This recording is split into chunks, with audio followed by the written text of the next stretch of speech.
রমজান মাস শেষে তিনটি আমল যদি আপনি ধরে রাখতে পারেন, তিনটি কাজ, রমজান চলে গেছে, এই তিনটা কাজ আপনি ছাড়েন নাই, এগুলো যদি আপনি ধরে রাখতে পারেন, ইনশাআল্লাহ আপনার জীবনটা রমজানময় হয়ে যাবে, গোটা বছরটা আপনার জন্য রমজান হয়ে যাবে এবং আপনার রমজানের ইবাদত সাধনা, সিয়াম সাধনা, সমস্ত বন্দেগী এবং ভালো কাজ সার্থক হয়ে যাবে যদি রমজানের তিনটা জিনিসকে আপনি ধরে রাখতে পারেন। কয়টা জিনিস?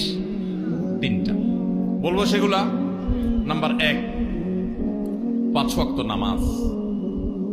আমাদের অনেক ভাইরা আছি সারা বছর নামাজের ব্যাপারে গাফিলতি উদাসীনতা করলেও রমজানে কোনো গাফিলতি করি নাই। আলহামদুলিল্লাহ রমজান মাসটা পুরা মাস নামাজ পড়ার চেষ্টা করছি। অনেকে আছেন না, কিন্তু রমজানের পরে এখন আর নিয়মিত পারতেছেন না।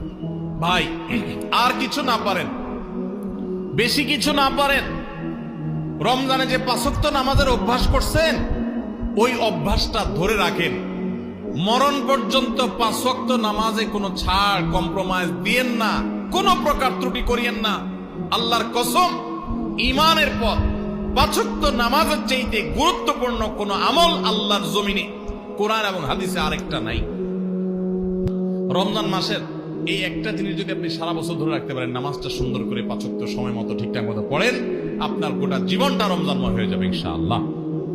দ্বিতীয় যে আমলটার কথা বলছি রমজানের পরে ধরে রাখার জন্য, সেটা হলো ভাই কোরআনে কারীমের তিলাওয়াত। আমরা অনেকে আলহামদুলিল্লাহ তারাবিতে খতম শুনছি, তাই না? অনেকে মাশাআল্লাহ একটু কোরআন তেলাওয়াত করার চেষ্টা করছি। যারা পারি না পড়তে তারা পড়া শুরু করে দেন। আমরা সুন্নাহ ফাউন্ডেশন থেকে আপনাদের সর্বস্তরের সাধারণ মানুষের কোরআন শেখার সুবিধার্থে আমরা একটা কোর্স রেডি করছি। এটার প্রায় 80% কাজ ইতিমধ্যে সম্পন্ন হয়ে গেছে আলহামদুলিল্লাহ। এটা 20% কাজ বাকি আছে। আশা করছি খুব শীঘ্রই সেটা শেষ হয়ে যাবে। হয়ে গেলে এটা আমরা সবার জন্য ওপেন করে দিব। অনলাইনে আপনি নিজে নিজে কোরআন শিখতে পারবেন। তারপর আপনার এলাকার ইমাম মুয়াজ্জিনদের সহযোগিতা নিতে পারলে, ইমাম সাহেবদের সহায়তা নিতে পারলে আপনার জন্য আরো বেশি ভালো হবে। তো আপনারা যারা কোরআন পড়তে পারেন না তারা কোরআন শিখে ফেলবেন, আর যারা পারেন তারা নিয়মিত পড়বেন। প্রতিদিন 10 লাইন 20 লাইন শোয়ার আগে বা যে কোনো একটা টাইম ফিক্স করবেন, এইটা আমি কোরআন পড়া ছাড়া আমি ঘুমাবো না। চেষ্টা করা যাবে না ইনশাআল্লাহ? রমজানের কোরআন তেলাওয়াতের আমলটা সারা বছর একটু হলেও ধরে রাখেন, আপনার জীবনটা বদলে যাবে। আপনি আমল করবেন, দেখবেন।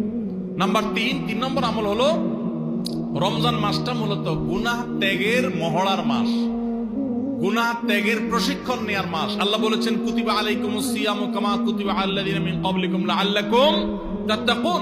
তোমাদের উপরে সিয়াম ফরজ করা হয়েছে, তোমাদের পূর্ববর্তীদের উপর যেমন ফরজ করা হয়েছিল। কেন?